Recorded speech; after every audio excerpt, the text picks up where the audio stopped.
Hey everyone, welcome to the Dr. Josh Axe Show. On today's episode, I'm going to be answering your questions. So I'll be doing a Q&A. Here are a few things I'm going to be hitting on. Number one, what you should consume first thing in the morning. Also, I'll be going through deficiencies that could be causing anxiety. I'll be answering a question about the secrets to longevity and how to fight an immoral society and more on today's podcast. Also, hey, if you have questions, I have answers. Feel free to go on Instagram. That's where I tend to post these Q&As. You can submit your questions and then I'll answer them as part of the show. And also I do regular Q&As on Instagram as well, so you can follow me on there. Also on YouTube, if you're watching the video there, I can answer your questions there. But again, run over typically to YouTube or Instagram and submit your questions, and that's where I'll be answering most of these questions. If you have a burning question that you want answered, and I love these because I never know what I'm going to get. I'm always surprised by some of the fantastic questions you're asking. So let's dive in. First question. What should someone consume first thing in the morning? Well, I believe consumption goes beyond food, so I'll get into that, but I want to start with food. The first thing I would say is you want to consume protein, fiber, a little bit of healthy fat, and lots of nutrients. Okay, you can get some carbs there as well, but really you want to make sure you don't want to spike your blood sugar too much early in the morning. So what I tend to do every morning for breakfast is I will do a collagen superfood smoothie. And so I put in 1 scoop of bone broth protein. I put in a scoop of collagen. So I tend to get, and then I might even put in a little bit of plant protein. I try and get about 40 grams of protein first thing in the morning, and a mixture of muscle building proteins and collagen building proteins at about 40 grams, probably 20 and 20. The next thing I'll put in is some sort of berries. It'll be blueberries. I also like adding in sometimes goji berry powder or maki berry, some sort of super fruits in there. And by the way, I'm getting my protein. I'm getting loads and loads of nutrients and a little bit of carbs and fiber from the berries. And then I might add in something like just water or coconut milk if I want to get some healthy fats in. And on occasion, maybe I'll add in some super greens or a handful of spinach. But that's pretty much what I do almost every morning for breakfast. But the idea there is you want to get protein, fiber, and nutrients first thing every morning. And a few other examples would be you could do something like a small amount, like a half a cup of oatmeal with some walnuts and collagen and a side of eggs, or sweet potato hash with that you fry up or cook up in some coconut oil with some sea salt, and then do a couple eggs that are pasture raised there on the side. But what I tend to do in the morning again is do that superfood smoothie. It's so easy. Try and get those antioxidants and nutrients from the berries. Get some collagen and some good protein there as well. So that's what I would recommend for consumption in the morning. Then in terms of supplements, what I do a lot. I'm going to answer these more with longevity later, but there are certain things that I really try and get. And by the way, sometimes it depends on how I'm feeling. It depends on the year or the time of season, but I always try and get my supplements first thing. So according to Chinese medicine, your digestive system and absorption is the strongest first thing in the morning. And here's why. Your body has just been through a fasted state. So let's say maybe you're 12 hours fasted. You ate at 6 o'clock and maybe you're eating, or 7 o'clock or 6, and you're eating again at 6 or 7. So your body has 12 hours of sort of resting, recycling, healing. It's when your gut is typically the strongest and healthiest. It's also when you're going to tend to have maximum absorption according to ancient physicians. And so I tend to do almost all of my supplements in the morning. And it's also the time when people, I found with patients, they have the best compliance and they're the least forgetful. So first thing in the morning, and I tend to do, again, bone broth protein and collagen. I will tend to do some sort of herbals. I do a lot of turmeric. I do ashwagandha frequently as well as an adaptogen. I do a lot of reishi mushroom in my supplements, or a multi-mushroom mix. I tend to do a liver supplement or an organ blend of organs. And then I'll do some sort of maybe greens powder. And that's typically what I do. Now, on occasion, if I'm not getting much fish that week, I might do an omega-3 supplement. If it's the middle of winter, I'll probably do a vitamin D supplement. If I'm feeling like I need my bowels to move more, or I need some relaxation, I might do something like a magnesium or CBD. So it really just depends. If I'm not feeling the best, I might do some elderberry or zinc or astragalus. But generally speaking, what I just shared are probably the 5 to 7 things I do on a regular basis. Now, I also do some longevity supplements that have things like a pomegranate extract in them and resveratrol. But that's for the most part what I do for supplements. And I will mention some later on that sometimes I cycle in when it comes to longevity. Here's the other thing. So biggest things consumption-wise. I think you wanted me to answer the foods I eat and the supplements I take in the morning, and I did that. I also want to mention, though, I think there are other things that are vitally important in the morning, and for me, it's spiritual connection. I do every morning what I call my spiritual triathlon. I wake up in a state of gratitude saying, God, thank you so much for how blessed I am to have the incredible family I have, to have a roof over my head, to have helped me grow in my health the way that I've grown, to be blessed in a career that I love where I get to help people. So I spend time getting really grateful for in the morning, and then I might read something, could be my Bible or spiritual growth book, and then I might spend some time praying or meditating or while going on a walk. And so that tends to be sort of my thing in the morning, but I believe in connection to the spirit, to God in the morning. And then I believe in human connection. And so I love to give my baby girl a hug, my 3-year-old and my 10-week-old right now. I love to give my wife a hug, and sort of human connection. One big hug in the morning helps nourish the soul. And then movement. That'd be the last thing that I try and really get in the morning is that and by the way, I try and always stay off social media in the morning. I try not to look at social media really until the afternoon. Now, sometimes because of work, I get on there and connect with you all and others. But overall, I really try and limit my social media. And in the morning, I will try and either I exercise or I will go for a walk. So like this morning, I'll just share with you my morning. Same thing. I woke up, did my spiritual triathlon. I woke up, said what I was grateful for, brushed my teeth. And then I walked downstairs and I did that superfood smoothie while reading my Bible devotional. And then I went to the gym and worked out. I got home, I hugged my wife, I hugged my daughter, and then I jumped into work. And then now I'm filming actually right now. So that's sort of what my day looks like. And then I'll try and walk. By the way, there's just great research on walking. Listen, if you are not exercising, any day you don't exercise, you should walk. And I would say doing just a brisk walk where you're just a little out of breath, where you can still talk, have a conversation. It's called zone 2 cardio. So if you can do that, where you're doing a brisk walk for 20 minutes a couple times a day, studies have shown it increases your longevity, so you'll live longer. It helps in balancing out blood sugar. It helps with numerous conditions. And so, but that's what your morning should look like ideally. All right, next question here. Can deficiencies contribute to nightmares or anxiety? The answer is yes. So if you are struggling with anxiety or depression or OCD or a mental health disorder, or again, if it's a child with a nightmare, there are numerous studies on the nutrients that are related to these sort of issues. Now, listen, I think it tends to be a deeper issue, though, most often if somebody's having anxiety or nightmares. That tends to be the feeling of lack of safety. Anxiety also tends to be more tied to the future. You're worried about a future event, where depression tends to be more you're living in the past with something that you regret or shame, or something didn't go your way, so you're living in the past. Anxiety is more future. So that being said, but let me get into the nutritional deficiencies here. Let me first talk about nightmares in children. Research shows that vitamin D and low calcium intake are linked to higher likelihood of nightmares. Now, the nutrients I'm also going to get into now as well, I think also maybe play a bigger role than this one single study I just referenced. Here are the nutrients that most likely contribute to anxiety and potential nightmares. Number 1 is magnesium.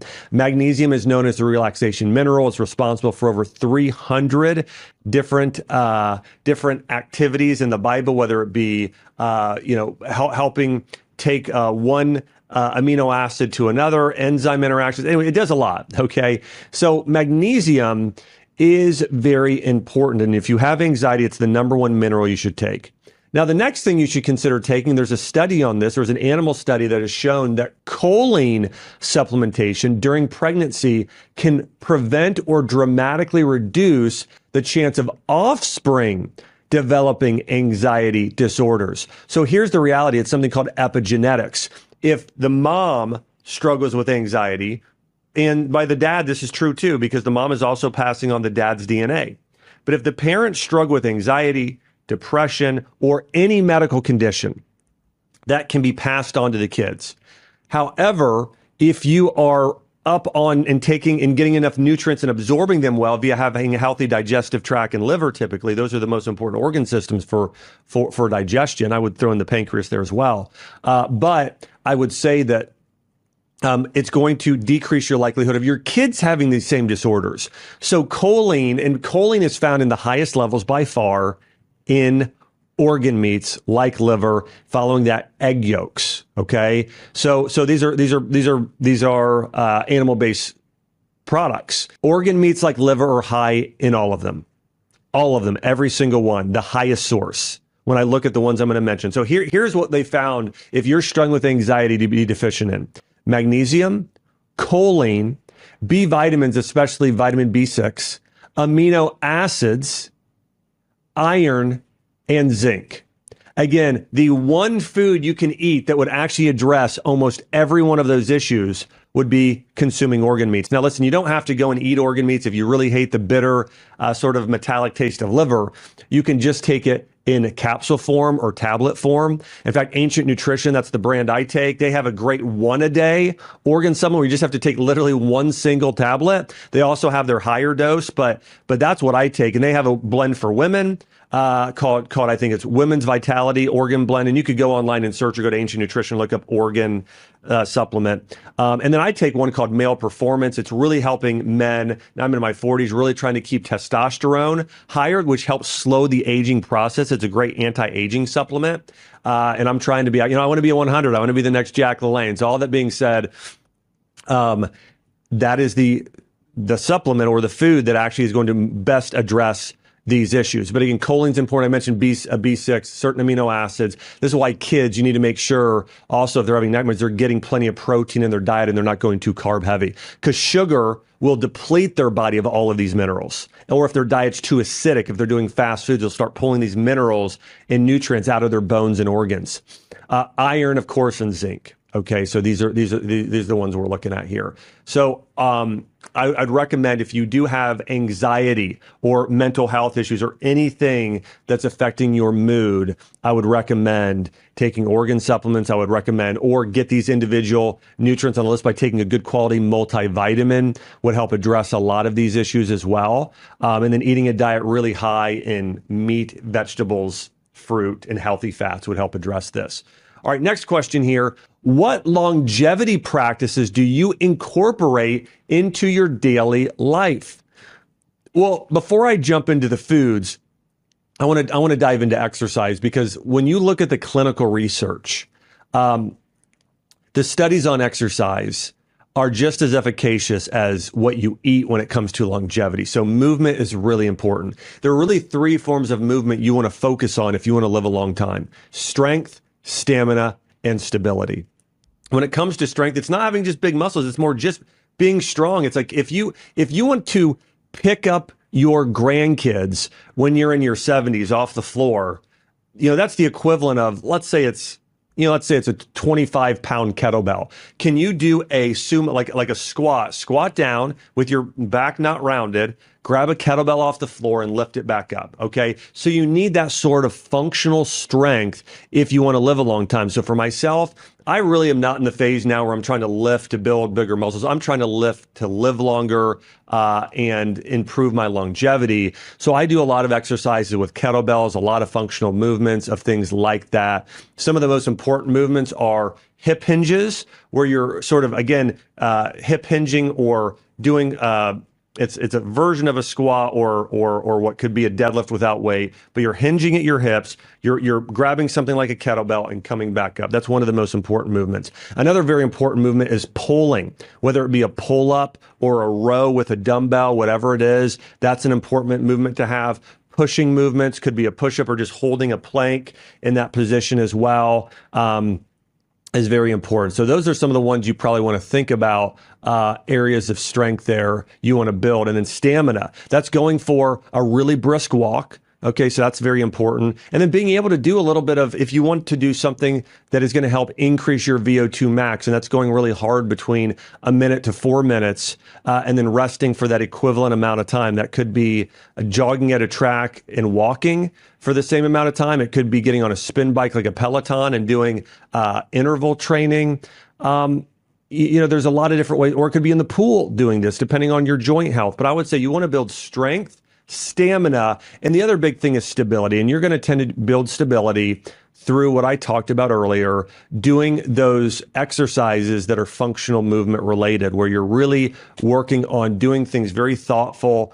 And there are, if you do want to increase stability, there are a couple great ways to train for this. There's one called DNS. It's really training your nerve system. It's starting out like you're a baby. There's another one called PRI, Postural Restoration Institute.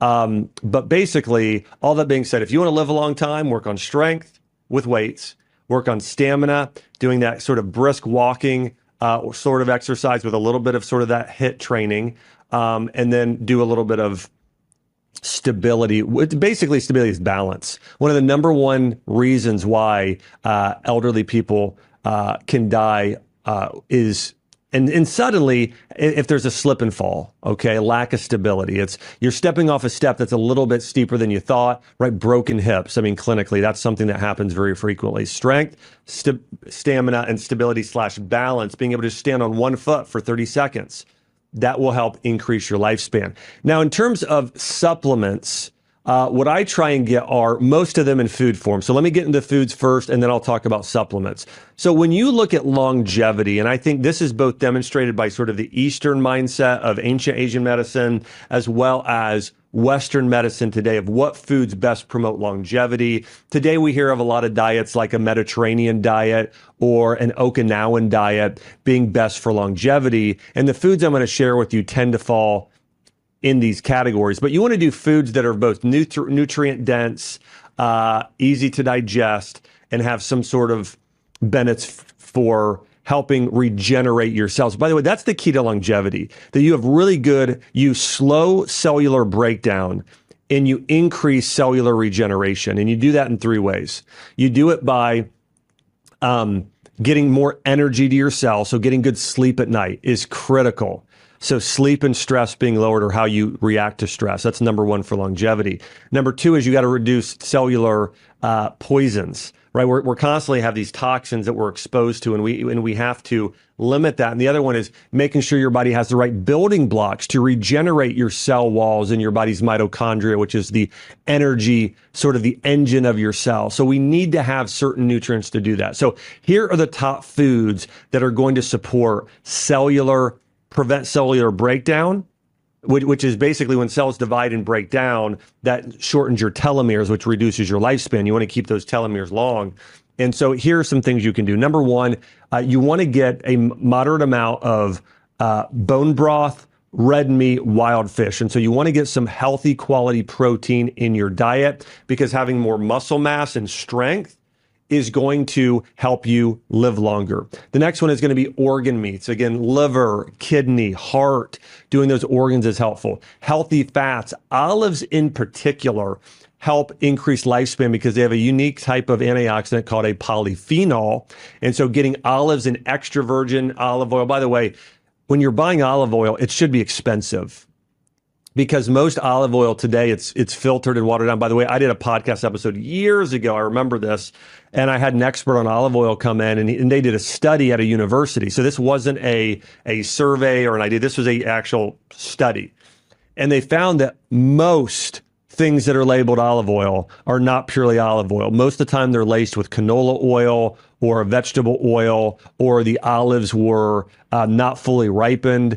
And so there are major issues. And I want to say it was close to 70%. I mean, really, when you look at the studies, it really was astounding. So just know you want to when you taste olive oil, it should be herbaceous. It should be strong. It should be like herbs bursting in your mouth. It should taste almost a little green. And so, and I know I just said something should taste like a color, but I think you know what I'm talking about. Okay. It should be herbaceous. Okay. But olives are a great longevity food. Avocados are great. Coconut is another great, but those are so my three favorite healthy fat sources when it comes to longevity, along with probably something like I mentioned earlier, wild caught salmon or fish that has those omega-3 fatty acids. The next would be onions and garlic. You know, onions are very high in a compound called quercetin. Quercetin is oftentimes found in longevity formulas. It really helps modulate your immune system, also helps with the health of your body's mitochondria, repair of your those cellular engines.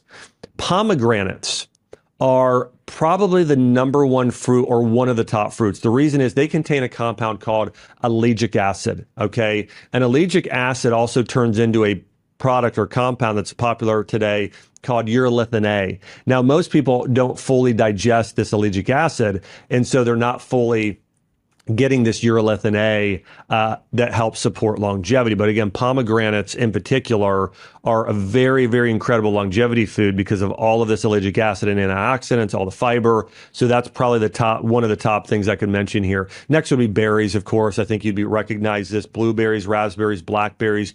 And in Chinese medicine, goji berries were known as being the top berry for anti-aging. And all of these berries have a number of things. In fact, some of these berries have, like blueberries have resveratrol, which really slows the aging process. Anthocyanins, which are found in blueberries and cranberries and some of those berries. And so you do want to get a lot of berries in your diet because they sort of reduce that free radical damage and they protect your cells and those telomeres from being shortened. The next is going to be vegetables, right? Lutein, xanthine, a lot of those compounds in there will help slow the aging process. Mushrooms are fantastic. Listen, here's why mushrooms are so powerful. They contain a very, very unique compound called beta-glucans, which help support cellular communication. One of the reasons why you age more quickly than you want to, and if you're one of those people out there and you want to reduce the wrinkles, you want to put them off as long as possible, or the age spots, or just generally you care less about what you look, you just want to feel younger and be working out still, playing with your grandkids in your 80s and 90s. If that's you, mushrooms are amazing because what they do is they support cellular communication. One of the reasons why you don't heal, if you have a cut that is taking longer to heal, if your immune system or it's taking you a long time to overcome a virus, or you're not beating it, if you're not beating hypothyroidism or diabetes, one of the reasons why is your cells have lost the ability to fully communicate. Now, this happens with diabetes, right? You have these receptor sites that essentially become deaf because all of the sugar starts to burn them out. But that's a signaling issue. That's a cellular communication issue where those cells of the pancreas are no longer hearing or receiving the messages from the other cells of the body. Mushrooms help repair and fix this. And so they also tell your body to send stem cells or growth factors or certain nutrients to areas to repair and create a whole new healthy cell. And so if you want to heal and live a long time, this is why mushrooms are the most prized food in traditional Chinese medicine for longevity. Reishi mushrooms, shiitake, maitake, oyster mushrooms, they all contain these beta-glucans that help with this cellular communication, improving longevity. Also, many mushrooms have other compounds which act as adaptogens to lower stress hormones like reishi mushroom does, or to charge your cellular battery and strengthen your mitochondria like cordyceps mushrooms. And so mushrooms, and here's what I would say is, hey, if you're grilling up a burger, buy some mushrooms like shiitake and oyster, or some of those wild mushrooms or maitake, and fry them up in a little bit of coconut oil and have those with your burger. If you're making a soup, add some mushrooms to it. But getting mushrooms and onions on a regular basis, loads and loads of benefits there, and those go great with a lot of different food dishes, just in terms of your own enjoyment. A few last things here, and then I'll get into the next question that is just so important for you living a long time. And if you're one of those people, again, you want to live to be 100 years old and healthy, or here's the thing. Let's say, here's what's crazy. I did a social media post. This was about 6 months ago. And I said, here are some things you need to do to live to be a centurion. You know, the most common comment I got from a certain group of people, I don't want to live to be 100. Now, let me ask you this. If you felt like you were 25 years old and you were 100 years old, would you say that? Would you say, well, I don't want to live to be 100? you wouldn't. No, it's because pain and the breakdown as we age and just not feeling well, or maybe you saw a family member suffer with dementia, right? There's a lot of pain there. And so what I would say is, here's the thing. Today, we're seeing this more than ever before. You can feel like you're in your 50s if you're 80, if you follow these longevity practices like I'm sharing here. Couple more things. Honey is fantastic. Don't do too much of it, just a teaspoon or so of raw local honey, Manuka honey, especially if you can get it as royal jelly. If you can buy honey that has royal jelly in it, that's what the queen bee uses for and consumes for increasing her lifespan, which is much greater. I believe it's 3 times longer than other bees in the beehive. It's very, very good. So getting some honey/royal jelly. And there's other foods that are great, figs and walnuts and some others that would be good for longevity. But this list here are some of the best. And in terms of supplementation, again, getting some of those super fruits could be goji berry powder, maqui, those sort of things, like acai. Getting greens in your powder, like super greens, like spirulina and chlorella. NMN powder, that's a form of NAD, which is really it's very similar to niacin, vitamin B3, but it's people believe it's probably the most convertible, NR or NMN both. Astragalus, reishi mushroom. These are probably some of the best longevity supplements, and so look out for things with those ingredients will help you live longer. Let me go through the full list here, though. Ellagic acid from pomegranate, reishi mushroom, ginseng in Chinese medicine is known, and you really shouldn't use ginseng till you're probably in your 60s, unless you're sick. Then you should, at least as a higher dose. But ginseng is great for longevity. Green tea, matcha, contains a compound called EGCG. I mentioned goji berry faux tea for men, very good for anti-aging. Resveratrol, which is found in grape skins and Japanese knotweed, ashwagandha, turmeric, and then dong quai for women. And in terms of nutrients, zinc and vitamin D, also important for longevity. All right, let's go to the next question here. How has your mindset changed with success and growth in your life? You know what? I think early in my life, I believed that success was what somebody accomplished. I thought if somebody, built a big social media following or made millions of dollars or got recognized on the cover of a magazine, or like for me, like I remember when I was a young doctor thinking like, okay, if I got on the Dr. Oz show, now I was honored to be on there probably nearly 10 times. I was a regular guest on his show, but I used to think, wow, like that would, maybe that's success. Or I had the opportunity to work with the Olympic team, and work with those athletes. And I thought, wow, but as I got older, I realized that stuff isn't success at all. Success is not what you accomplish. It's who you become. I had an opportunity to sit at my grandfather's funeral, and he lived to be 96 years old. And so many people were there and just loved my grandfather so much. And when I was standing there with my grandfather at my grandfather's funeral, I realized this is success. That your family loved you. They wanted to come see you. Like he blessed so many people. Now, my grandfather was not wealthy. In fact, they were fairly poor, my grandparents. And, they just didn't have a lot. And he was never on the cover of a magazine. You would never have heard about him. His name was Howard Wellman. But he lived a really successful life because he had a great relationship with God. His family, he had incredible relationships. I mean, he would go once a week to a hospital, even if he barely knew somebody, and sit there and pray with them, hold their hand, bring them food, talk with them. He was one of those people that just did it on a regular basis. And so my point there is that think about this. Your success is not based on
what you accomplish. It's based on who you become.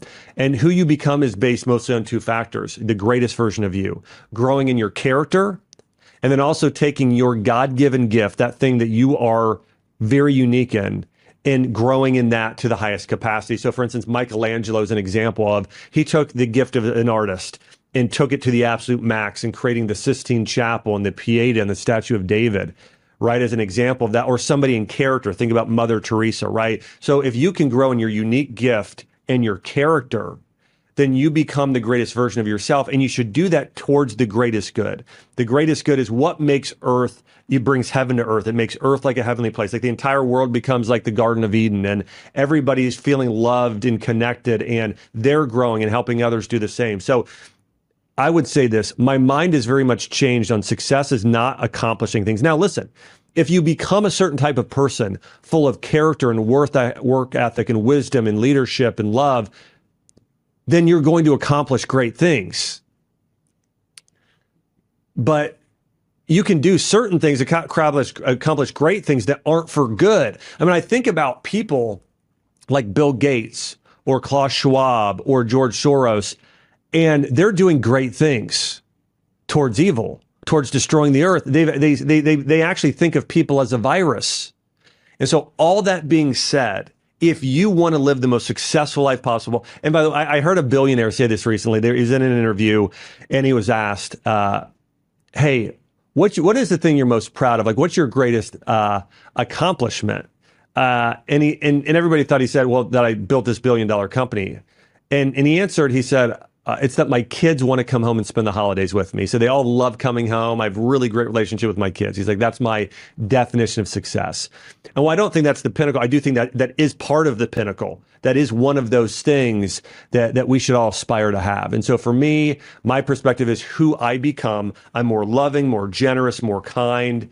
And my priorities are really God, my family, my health, and impacting this world for good. So to me, that's success. More than anything. Okay. Number 6, do you have tips for managing stress? Yeah, I would say this. When it comes to managing stress, here's my first tip. Change the way you perceive stress. Okay. Understand that all stress isn't bad. It's too much stress is bad. It's like lifting weights.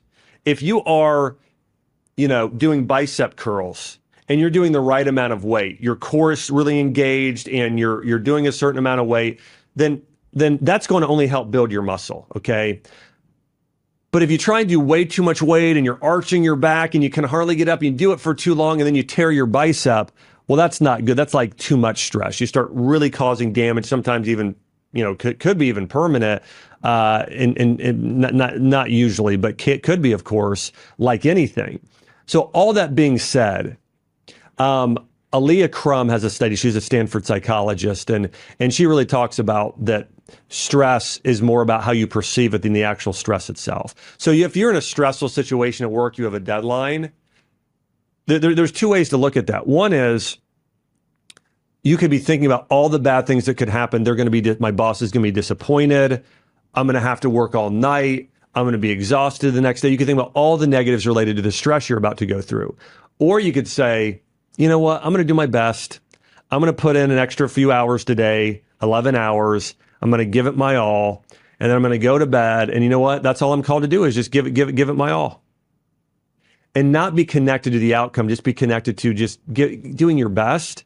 It's going to be there are very, very different levels of stress hormones and cortisol that will be released based on your mindset about the stress you're about to experience or that you're going through.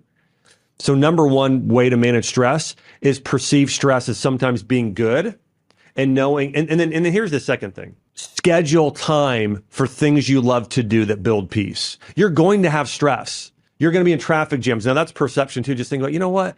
Hey, this is nice. I'm going to put on my favorite song, or I'm going to listen to an audiobook, or I'm going to call a friend I haven't talked to in a while, right? So there's different ways. So perception is number one. Number two is schedule things that help free your mind. Here's what I found for myself. If I work after dinner, I get unhealthy. I can tell, like, it affects my body physiologically. Like, I feel it. If after dinner, if I just shut it off and I don't work anymore and I spend time with my family and my kids and just do, then I'm really happy. So I know my limit is once it's time for dinner, do not work after dinner. Like that's for myself, okay? If I'm exercising and maybe also get a 30-minute walk in around lunch and that sort of thing, and I'm working on reading my spiritual growth, on a spiritual growth book or the Bible regularly, if I have all those practices, and then I also have a date night with my wife, I have maybe a guy's night with some of my closest friends, or we have a couple's night. And I also schedule in these pockets, and I take a Sabbath, I take it one day off on the weekend, either Saturday or Sunday, where I just do no work. So my point is one, change your perception about stress. Number two, have a plan. Have weekly things scheduled, daily habits and weekly things you're doing that build joy and peace to where you're not thinking about things that are stressful. And if you can do that, that will really, really help you manage stress. Next question, how can I learn to not be bothered by other people's opinions of me? I read a book years ago, and here was the title, When People Are Big and God is Small. And the book was about this specifically. If the opinion that others have about you is more important than God's opinion about you, that's when you will suffer. So for myself, by the way, the way I overcome this, and if you've ever jumped online, I have people that throw out, insults at me constantly. I mean, constantly. It's crazy. And so in early on, it bothered me even more. And then over the years, it's less and less and less. And now I really don't care at all. And not say, I shouldn't say at all. I care very little, right? I'm not perfect in this. But I would say is the more that I spent time reading and meditating on this is who God says I am. This is who the people that I care most about as well, the people that are very high in integrity say about me, the less I cared about what other people said about me, okay? And the other thing is I changed my perspective. So again, here's what happened. I went and said, okay, God said I'm made in his image. He says he loves me. He said I'm uniquely made. He said he formed me I'm created with a plan and purpose. So I embraced and grabbed a hold of all those things about what God said about me, okay? And then I went and I thought about who are the people that are really high in character, that are leaders that have said things about me and some things that they've said. Okay. It could have been my teacher, Mrs. Williams, who told me I was a great writer. It could have been my soccer coach who congratulated me for having the hardest work ethic on the team. It could have been my dad who told me he was proud of me, or my grandfather, or just people I really respected.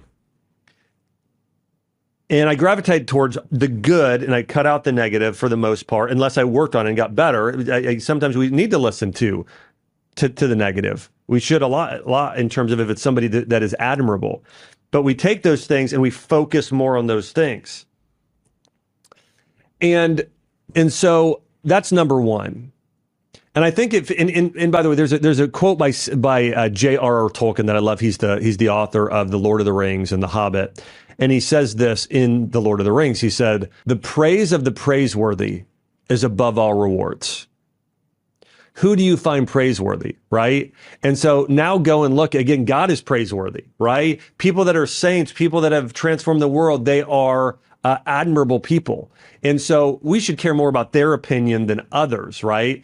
So most of the people that are throwing around or have negative opinions of you, they tend to be low character people most often, okay?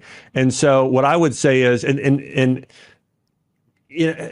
and focus on the positive comments more than the negative, okay? Now, listen, I want to share this. If I get a comment on YouTube and somebody has some criticism of me, if it is a non-slanderous criticism, I read it and I take it to heart. And I think about, okay, is that right? Could I do that better? And so I learn a lot from people's comments. But if it's like, I'll give you an example. My degree is not as an MD. It's as a DC, doctor of chiropractic. I have a doctor of natural medicine degree. I have a CNS, and actually I graduated Johns Hopkins. So those are all great. But still, somebody say, well, you're not an MD. Well, I could let that really bother me, but it doesn't, because I'm actually more well trained than 99% of MDs out there. All that being said, you need to really be able to focus on the positive, not on the negative. And so that's what I would say. But I read more about what God says about you. Read more, think more about the positive comments in the past. Read more of the positive comments. A lot of it's about perception again. Okay, next question. What are the best ways to to be strong in character and act like Jesus in a modern world. Okay. Most all of us act the way we act because we're modeling someone else. I have a 3-year-old daughter, 3.5-year-old daughter right now.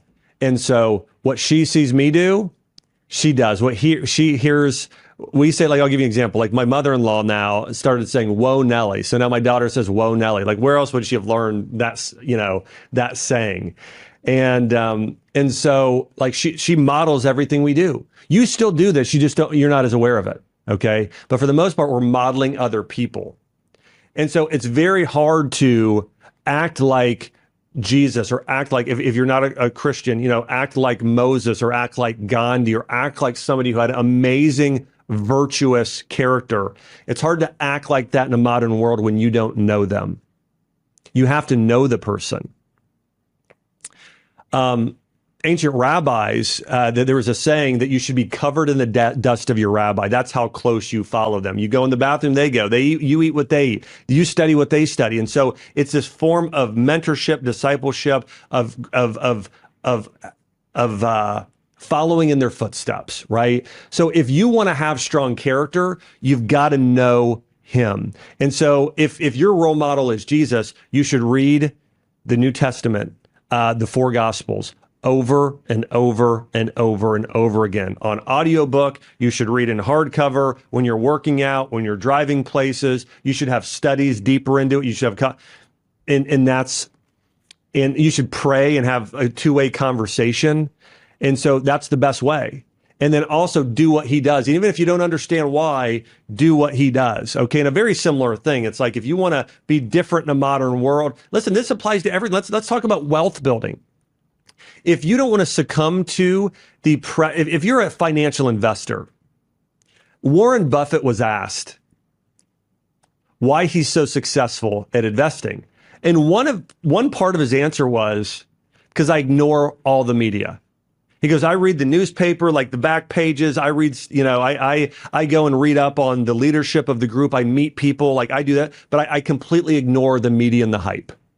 So a similar thing, if you don't want to be part of the modern world and modern culture, and by the way, nobody that goes with modern culture is successful. If you're part of modern culture, for the most part, outside of the entertainment industry and using character, you tend not to be the most successful. Like Warren Buffett is not normal. Elon Musk is not normal. Okay. These people are not normal. And so if you want to not be normal, you need to study the person that's not normal, the 1%, and act like them and follow in their footsteps. Read about them, watch their videos, do everything you can to be more like them.